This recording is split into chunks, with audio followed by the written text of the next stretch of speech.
daily podcast on the Big 12 Conference, part of the Locked On Podcast Network, your team every day. Hello, everybody. Josh Neighbors here for the Locked On Big 12 podcast. Today it is September 20th, 2021. It is a Monday. Hope everybody is doing really well. A couple notes here before we get into things. Obviously, a full weekend of Big 12 football to talk about. But first, make sure you guys follow us on Twitter at LO Big 12. You can follow me at Josh Neighbors _. You can see it on the screen if you're watching on YouTube. And if you're not watching on YouTube, please subscribe. Or even if you're not subscribed yet, please subscribe to Locked On Big 12. Give the video a thumbs up and always comment too, because I do appreciate your all's comments, and they also give me some show content, some things to think about too. So your all's comments are always appreciated. If you're watching on YouTube, make sure you guys go find us on Stitcher, Apple Podcasts, or Spotify so you guys can listen if you're not able to watch the show here on YouTube. But I encourage you guys to follow the show in all those ways. YouTube's a lot of fun. Obviously, we mix in the graphics, things like that. So it's, kind of a cool wrinkle, and it's newer here as we get into the football season. All right, Big 12 games. Talk about today's is a Monday recap show, so we'll cover all those. Then also look at the Big 12 teams that have made the AP Top 25. And we start this weekend's recap, and we look at the Oklahoma game first. But kind of a couple things here. Number one, the most in-depth analysis of this game can be found at Locked On Sooners. John Williams over there has you covered all things OU all the time. He will have an in-depth breakdown. This one obviously going to be a bit quicker here because of the whole conference to cover, but also more comprehensive analysis over there, especially from an Oklahoma perspective. I'll cover it from more of the Big 12 perspective, but from the Oklahoma perspective, make sure you guys go check out John Williams over there at Locked On Sooners for more. And to get into this game, it's Oklahoma 23, Nebraska 16. So with this game, obviously it's a win for Oklahoma, but a bit of a closer one than expected. Now, I was not able to watch this game live. I was in Morgantown for West Virginia and Virginia Tech. But going back and watching this game, obviously the big highlight is that interception that we saw from DJ Graham, and it really got everybody's attention. But it was a big play in this game because this game was a lot closer than we all expected it to be. Oklahoma's defense felt shaky at first, not great at getting off the field in some certain spots.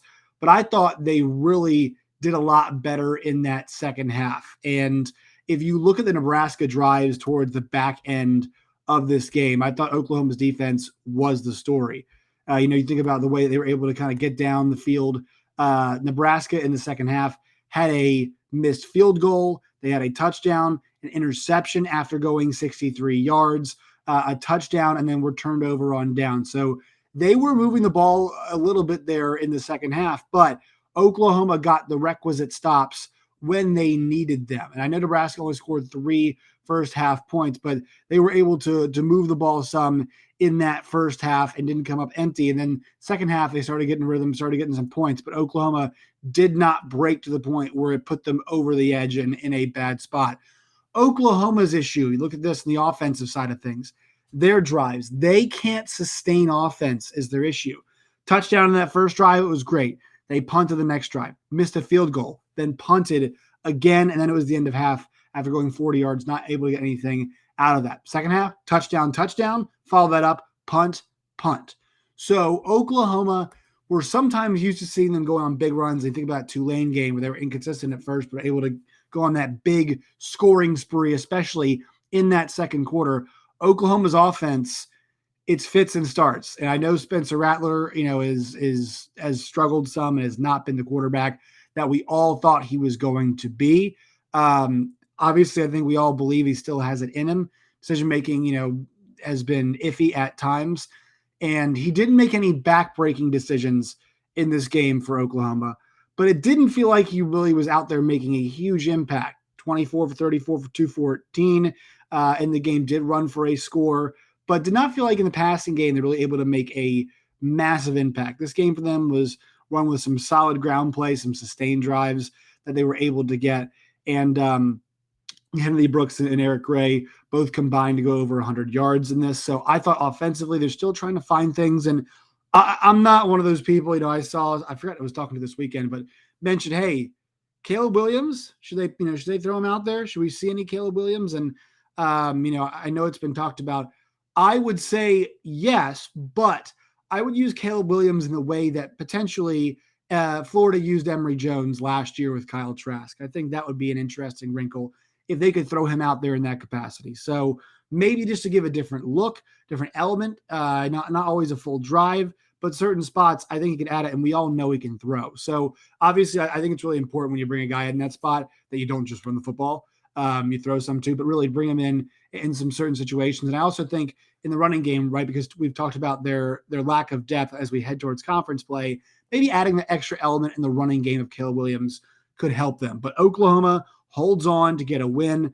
Once again, this was a close game, nip and tuck the entire way, 7-3 at half. It was a 6-point game going into the fourth quarter, and both teams, were even in that fourth, and Oklahoma was able to hold on in this game. But a good result in terms of it getting a win. I would say expectations, and in a game that I think Oklahoma fans really wanted to roll Nebraska, not as good. And Adrian Martinez had a nice day, but he did get a couple big pass plays for him. Oklahoma's defense, this was kind of the better version of, I think, what we thought we'd see. Not perfect in a lot of respects, but better. So Oklahoma's still top dog in the conference. They're still winning games. They'll get a nice test next week at home with West Virginia. They're kind of on this really nice trajectory right now. They had Tulane, obviously. They had Nebraska. So you're getting these power conference teams. You're getting West Virginia at home. And then you have that obviously huge trip they're getting to Kansas State. So Oklahoma gets a win. More coverage of that. Go over to Locked On Sooners. All right, next game. This one we go to another Oklahoma team, opposite side of the spectrum in terms of time. This game was the late game, or the other late game, I should say. Iowa State and UNLV was the late game. But 21-20, Oklahoma State beats Boise State. Now, I have in my notes here, by hook or by crook, Oklahoma State is 3-0. And that's going to be, it feels like their MO. It's been their MO so far this season. Questionable officiating. Yes, in the last two games, sure, there has been some. Bad play calling, bad passing game, horrible offense. Yes, they've had all of those things. 3 wins, they have that too. Last 3 games, guys, once again, all wins. They've won by a total of 11 points. That's against Missouri State. That's against Tulsa. On the road against Boise State. The passing game is just not working for them. Spencer Sanders doesn't look comfortable. The offensive line's not very good. The wide receivers aren't getting much separation. It's really a combination of things for Oklahoma State right now. And also, I forgot to mention this too. If you guys want full in-depth coverage of this game, Locked On Pokes, Linda Godfrey has you covered, especially from that Oklahoma State perspective. But Oklahoma State goes in there, gets a win. They were down 20-7 with like a minute and a half left in the first half. They went into halftime up 21-20. That is where the score held. It was a bad football game. The second half was not very good. Oklahoma State's run defense was the huge difference this entire game. They really made Boise one-dimensional and shut down their offense completely, Boise's offense completely in that second half. And also, I know Jalen Warren ended up having that fumble in the end of the game. I know that was not a great moment for him. I believe it was him who fumbled. He runs for 218 yards and 2 touchdowns. He was the horse. He looked it was really impressive to watch him run. Just the way he was getting downhill, he looked explosive, and he looked like he was running hard. It was fantastic to watch. I mean, he's not a really tall dude, but he's big. He's 5'8", 215. So for Jalen Warren to have this breakout game, that's what this was, a breakout game. 6 carries against Missouri State, 14 carries against Tulsa for 37 yards to a tough outing there. But then you go ahead this game, 32 carries, 218, 6.8 yards per carry on the ground. Fumbled once in this game and did lose it. But because of obviously where they spotted the ball. It was a scoop. So the scoop and score, I guess we'll get to that now. Scoop and score late in the game I thought it was close. I'm not sure you could see his knee was down to the backside, but Oklahoma State survives nonetheless. And Boise got the ball there at the spot. It was a scoop. It was a score. They said the play was dead. They gave Boise the ball there. Oklahoma State's defense gets a stop, and the game is over. And so Oklahoma State's defense, once again, called on time and time again to get it done. They've responded all year. Can they carry this forward into Big 12 play? I don't know. This is a really interesting matchup coming this week against Kansas State. But for them, once again, Oklahoma State's 3-0, and by hook or by crook, they've got there. They'll be favored this week, and Mike Gundy's team, as they head into conference play, holds that perfect record, although it feels like it's been a lot of really imperfect play for the Cowboys so far this season. All right, let's take a quick break. When we come back, we will go on to the extra games. But first, we're going to hear a word here from our sponsors. Today's show is brought to you by Prize Picks. It is the best way to get all of your kind of fantasy sports college needs. Player props. They've got touchdown passes, passing yards, rushing touchdowns, all of those things you can find at Prize Picks. If you deposit $100 right now, they'll match that deposit today. Or if you deposit 50, they'll throw another 50 in there too. They'll match 100% of your first deposit up to $100. Prize Picks is fantasy football, or fantasy sports really, the way that it is meant to be played. It's also, they've got lightning fast withdrawals as well too. They've got a great guide on their website for how to play at Prize Picks. If you have any questions, you can email Jordan Gold at jordan@prizepicks.com. All right, let's move on to the next round of games here. We're going to discuss. I was at this one, West Virginia and Virginia Tech. West Virginia gets it done 27-21 over the 15th ranked Hokies. The Black Diamond Trophy after over 6,000 days of not residing with the Mountaineers. It is back now. I was wondering how the atmosphere was going to be in Morgantown, considering it's a noon kick, and also going there and talking to and I've got friends who are actually still in school there, just graduated. Talking to them, a lot of them aren't really familiar with the Virginia Tech, West Virginia rivalry. And as somebody who grew up cheering for Virginia Tech, very familiar with it. But for kids who are, for younger people, they don't remember this rivalry. This rivalry was kind of discontinued after 2005, 2006, and wasn't played until 2017. Again, that game was played at FedEx Field. So for this game to happen in Morgantown, I was kind of wondering the atmosphere. It felt like a huge game. West Virginia fans showed out. It was an excellent atmosphere. They were hostile. It was a lot of fun to even go in there worrying about Virginia Tech stuff. Their offense came out and was gangbusters for the first two drives. Letty Brown was phenomenal. He hit the huge touchdown run early on. Great blocking, by the way. On that play, Jared Dagey has a nice throw to the end zone. The second drive makes it 14-0. A bad coverage there from Tech, but a great back shoulder throw to Bryce Ford Wheaton. Then things really stalled. They averaged 3.6 yards per play in the second half. Dagey almost cost his team twice. He fumbled at the 50-yard line in the second half. I think it was fourth quarter. Tech does not score on that drive. West Virginia's defense holds in and around the goal line. Then he has a terrible interception that he throws, and at that point, you're thinking, oh my God, Virginia Tech's going to sneak back. They're going to win this game. Virginia Tech is on the 5-yard line, 4-yard line. They run a jet sweep for some really strange reason, for reasons that I still don't completely understand. Virginia Tech runs this jet sweep. It does not work in any way, shape, or form. And that allowed West Virginia to go on and on fourth down, get a stop. So once again, by hook or by crook getting there, but this is a game that they could have held on to. And they did. The defense was phenomenal. 6 sacks in this game, 3 from Jared Bartlett. So they end up getting a great performance. We used to talk about Stills and Mesidor on the defensive line. It was Bartlett today, on Saturday rather, who got it done for them. So West Virginia, some much needed confidence, but still, I think if you're a West Virginia fan, you're glad about the victory, but you still feel like that offense is pretty limited. And I think Oklahoma's going to make that focus clearly on Letty Brown in the running game. I mean, he had a phenomenal game, but it feels like if you can stop them, you're not going to get 2 great halves from Jared Dagey. And how often can you rely on that defense? I think that's the big story right now from a lot of the Big 12 that we're seeing is West Virginia's asking their defense to get them out of big spots.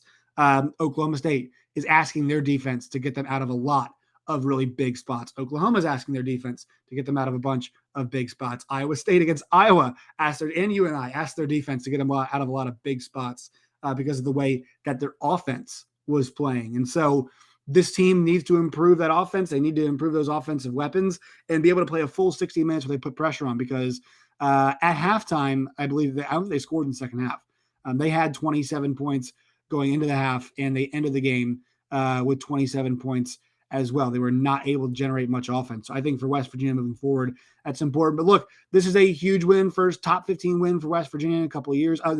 West Virginia had 3 points in the second half. So this is, top 10 win for them, top 15 win for them in the first few years. A huge statement for West Virginia in this game, and a kind of good to get themselves on the right path as they head into conference play. But this little stretch they have here is a difficult one, having to go against Virginia Tech and then having to go to Oklahoma in the next game. But I think it's kind of good preparing you, for what's going to be that run in the Big 12 conference is not an easy one. So this is a huge win for them. Once again, they get to 2-1 on the season. Statement win. That Maryland game, I'm sure fans feel like that they really wish they could have won that one, because they'd be in a really good spot heading into this Oklahoma game. But once again, that offensive inconsistency hurt them. But they're part of this middle class that I think is playing really well. And this is a point that we're going to touch on as we move throughout the week, that the middle class in this conference is really strong. And another example of this was Kansas State 38, Nevada 17. Nevada obviously boasts Carson Strong. He came in there, and just a side note, there were a few throws in this game where I think people saw, oh my God, that's where this guy's coming from. Okay, this kid's got a hose for an arm. Not super athletic, move around a little bit, can fit the ball in tight windows, did make a couple mistakes. But yeah, he was pretty fun to watch. Will Howard, though, I got to give this guy his flowers, was really strong in this game, took care of the football, did not make any of those mistakes that I thought he might make, ran the ball well. And for Kansas State, they have run the football very well. They have defended the run very well. In the 3 games they've played this year, they've given up a total of or they're under, I think, like around 160 yards is what they've given up the entire season. They stopped the run well against Stanford, 100 total yards for SIU, but it wasn't like a really convincing performance for SIU in the way in which they did it. So they've stopped the run really well, and Deuce Vaughn has gone over 100 in all of his games. He's got 5 touchdowns on the ground. I didn't know this guy had this gear in him consistently. I mean, because he's not a huge guy. We knew he was go for these big games. The fact that teams know he's the best offensive weapon on the other team, and he is gashing teams like this on a consistent basis. And now he has not played the highest level of competition, but still, you're playing against a good Stanford team. SIU is actually a pretty good FCS team, and then Nevada, who is a decent team as well. And you're able to gash all of them for 100+ yards in all of those games. I think we really have to give Deuce Vaughn a lot of credit. I mean, so far, he is the conference player of the year, right? He's been the best player in the conference, at least on the offensive side of the ball so far. This game was tied in the third quarter, and Kansas State pulled away once again with quality drives and timely defense. That was a recipe for them this week. Baylor 45, Kansas 7. On the Kansas side of things first. This is the second week in a row that they've actually gotten blown out, but it's been a 1-score game in the third quarter. This was 14-7 at halftime, and they were able to hang in there. So Lance Leipold, clearly, they've got a win. They were competitive in a half last week, competitive in a half this week. Obviously, this is going to be a baby steps process. This is going to be a situation for Lance Leipold where it's going to take that time. We've been preaching it over and over again. I think Kansas fans are plenty willing to give him time. So once again, let's be patient. Let's see how things play out. But that, first half looked good. Second half, Baylor absolutely torched them on the ground. By the way, KU is -46 in the second half games this year. It's tough. They pushed KU around up front. Baylor did. And it's going to be playing defense and running the football.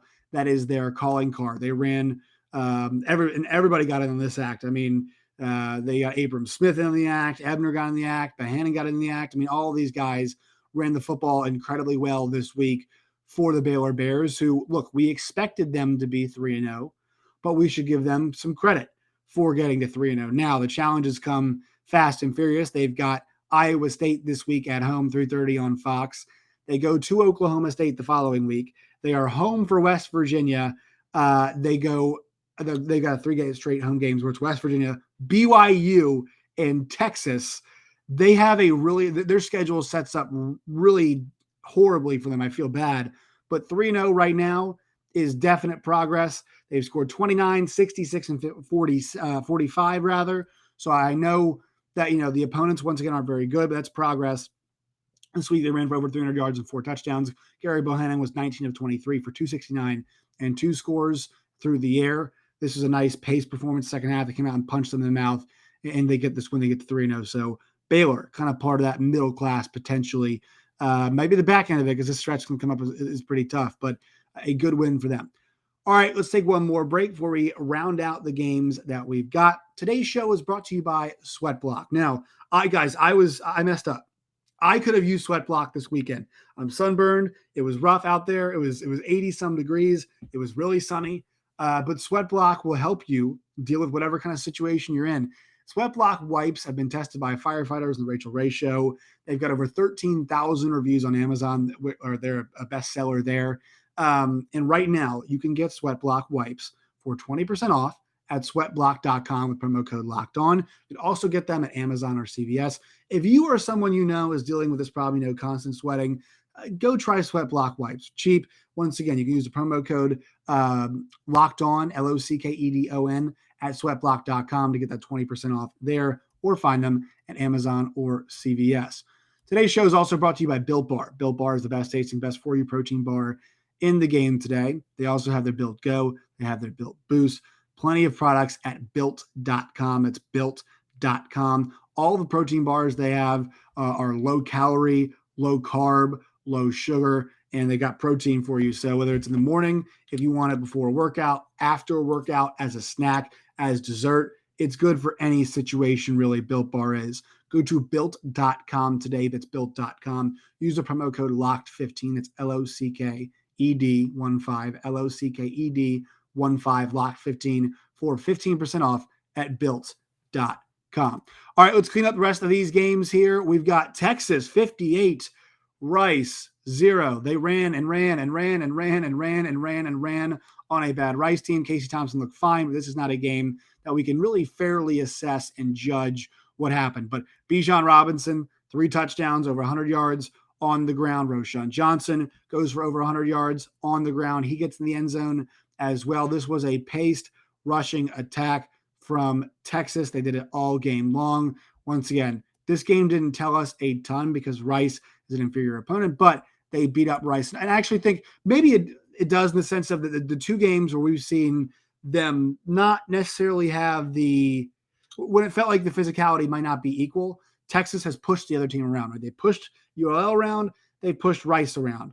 Arkansas pushed them around a little bit, but we have seen that kind of when it's lower, Texas is going to take care of business. When things are a bit closer to even, they've only played 1 game, so we'll have to see. But sets up a big matchup this week with Texas Tech.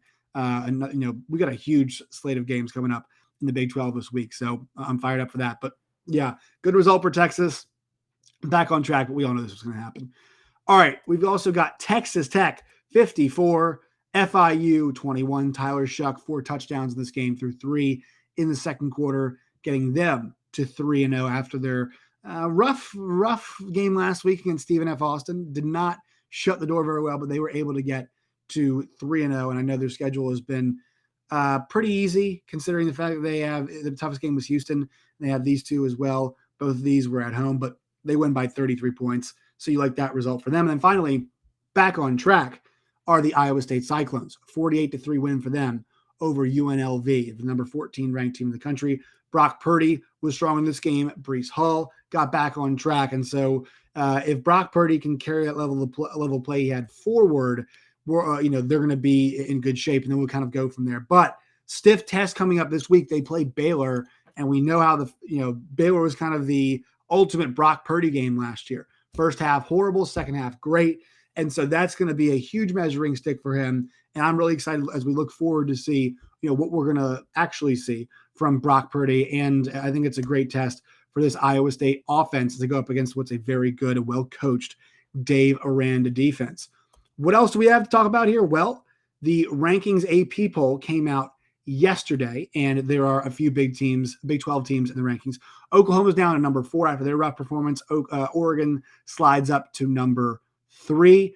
Iowa State holds steady at number 14. Jumping into the rankings, the third Big 12 team ranked, it is Kansas State at 3-0. They are number 25 in the country right now. TCU, Oklahoma State, Texas, and West Virginia are all receiving votes. So 3 teams are ranked in the Big 12 conference, and 4 teams are receiving votes. TCU is the team that's receiving the most votes out of any team. So they're 91 votes. So they're actually, if you want to rank them, they're 26th. Oklahoma State is right there at 51. So they're actually the 4th or 5th team outside of it. And then also you have Texas Tech's got 5. So 5 Big 12 teams are receiving votes as well. TCU, Oklahoma State, Texas, West Virginia, and Texas Tech. All 5 of those teams are receiving votes. So this is a strong conference. And once again, this gets to something that I'm going to talk about as we move forward. And we're going to discuss is this really strong middle class. I'm going to get into that tomorrow when we do our Big 12 power rankings. Once again, make sure you follow us on Twitter at LO Big 12. You can follow me at Josh Neighbors _. Until next time, my friends, as always, stay safe.